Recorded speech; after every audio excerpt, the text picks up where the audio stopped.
I'm sure it's happened to you. You're looking into something, you're going to sew something new, and you're just gathering information and you see different ways of doing it. Have I done it wrong forever? Is this the proper way to do it? So it's just a whole thing, not just a hobby, it's just like a... So let's just sit for a while and talk about how to do things, why things are done differently, the same thing, what's the theory, if there's something wrong with something I've been doing forever, and which way you prefer. It's just because I'm going to show you stuff from here, nothing else. When you start sewing, everyone tells you have to baste first because it gives you more confidence when going to the sewing machine. It's better to have basted something and try it on and see what's wrong than having to rip a seam from the sewing machine because they are really tough. But it's also true that you can use pins instead. So when to baste and when to use pins, or is it something wrong? Is there something wrong with using pins instead of basting?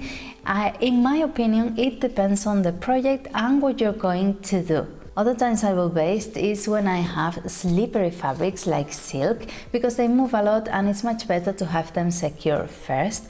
And of course, if I have too many layers, if I have facings and lacing in between, something like that, you really have to baste. But for the rest, I always use pins. There's nothing wrong with one thing or the other, but it depends on the project in my opinion. Apart from that, basting takes loads of time, so that's why I always choose pinning instead of basting, because it takes most of the time in the sewing room because you're sewing the same thing twice. Sometimes it's preference, sometimes it's confidence. Some people have told me I will never sew anything without basting first. So, well, it depends on your taste and your confidence, of course, and what you're used to doing. Sewing by hand is definitely a form of art. I really admire people who sew by hand really easily and with no problem at all, and can use the thimble really well, because for me it's a struggle. I've always struggled with thimbles. They always fall. I always make such an effort to do it properly that I've never used it. I can't really be bothered to using my thimble. People have told me, how can you sew by hand without a thimble? You're going to hurt yourself. Things don't go, you can't do things properly, really. And it's true. But now I have these ones, silicone ones. They are really comfortable. They don't fall because they are stuck to your finger, and it's really easy because you don't really notice you have anything there. So you can push with your finger really easily, which is amazing. For me it's been always a struggle, so these are really useful. So find something you can use in any way. There are lots of things nowadays in the haberdasheries, and I'm sure you'll find something for yourself, something that suits you, because it's really, it's indispensable, really. This is not really a matter of which one is better, because there's no way not using a thimble is better than using it. So it's a matter of just do what you can, try to find something that works for you, and I'm not alone. Some people have told me they find it really difficult. So have a go at using one of these, or try finding something you can work with. Interfacing. This is like a whole world. Of course, the theory is always the same. Interfacing is this kind of fabric. It's white and it has glue on one side, and you use your iron to stick it to the piece you're going to sew.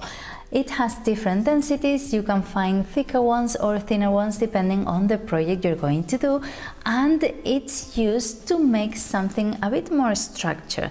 So it's not too flowy, but it has something to hold on to. For example, you will use it on waistbands, on cuffs, facings, things like that.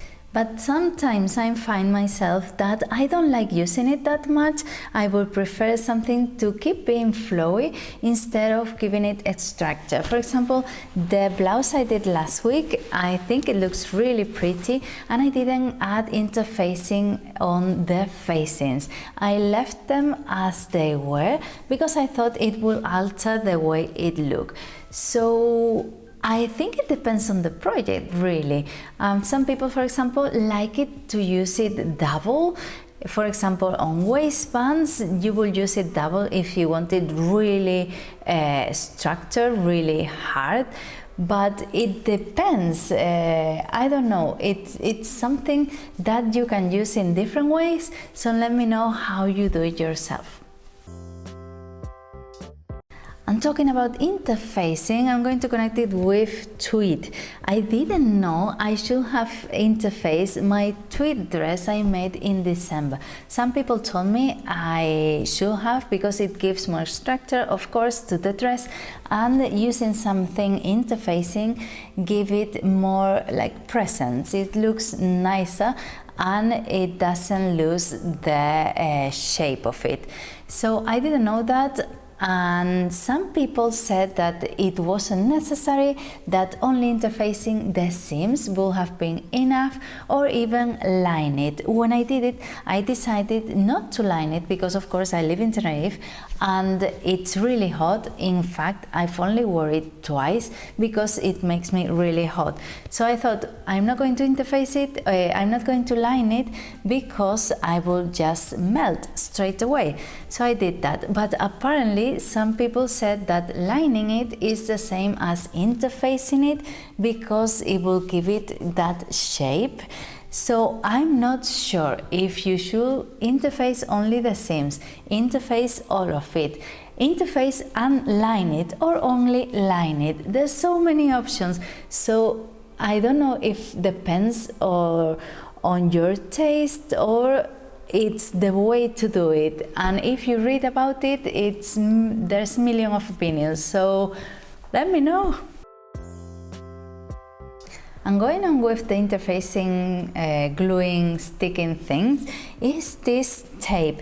This is used to hem without sewing, and I think it's quite useful to have in your sewing room. Maybe you have facings or you have seams that aren't keeping to themselves, that aren't keeping straight, and this is an ideal way to do so.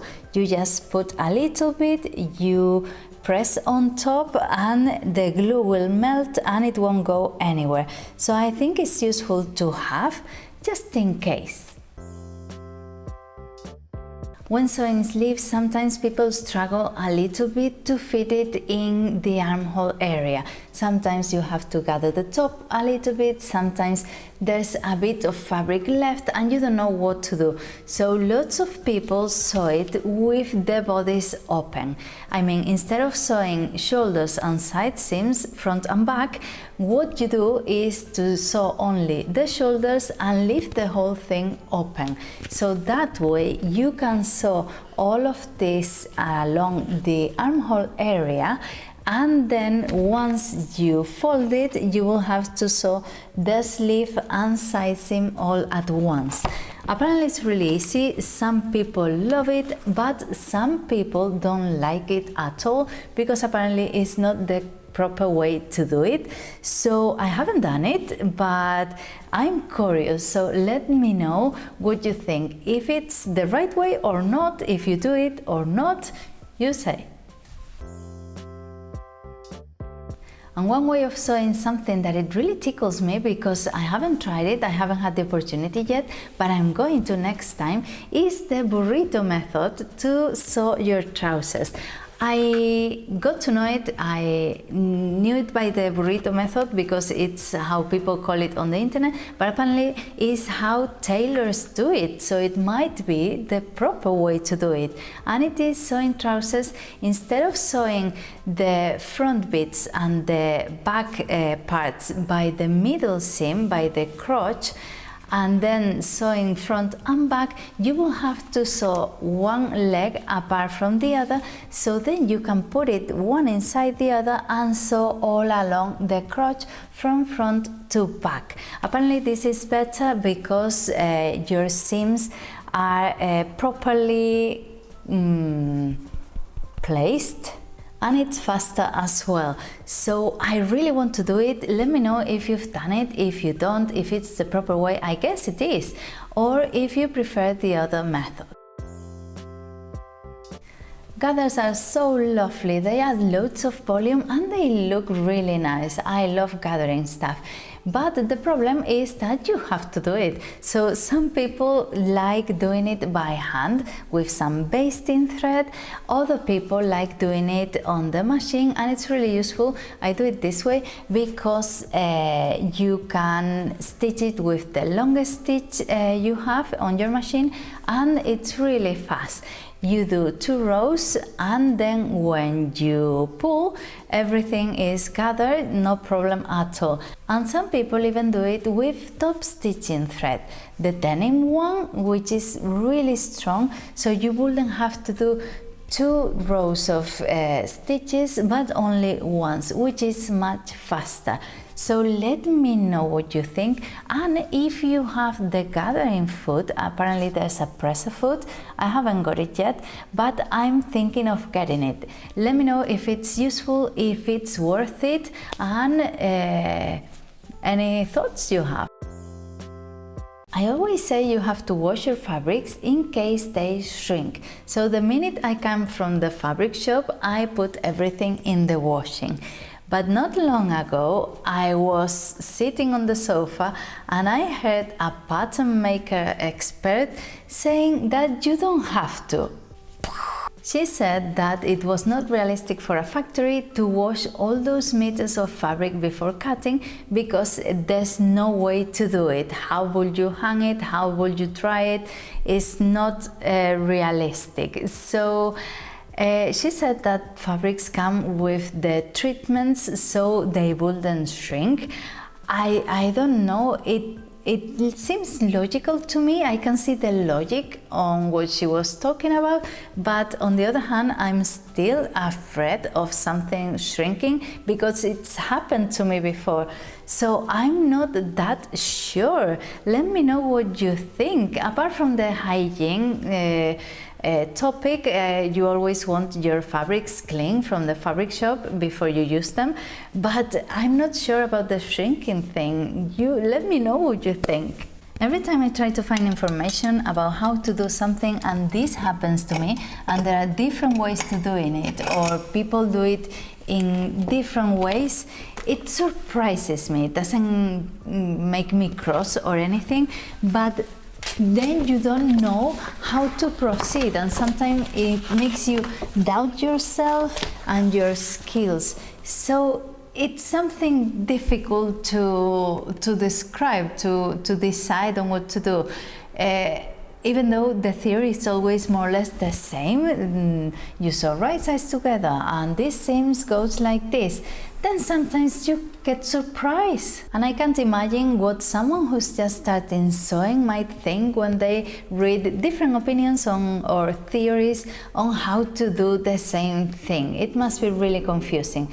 So let me know down in the comments what you do, what you don't, if you are team something or team the other, and what you prefer. And don't forget to subscribe if you like this kind of content, because I upload twice a week and that way you don't miss anything. And I leave you here as well other videos talking about sewing, things I wish I had known, frustrations, things you should know before starting sewing, toxic habits, loads of interesting stuff. So stick around for a while. Bye!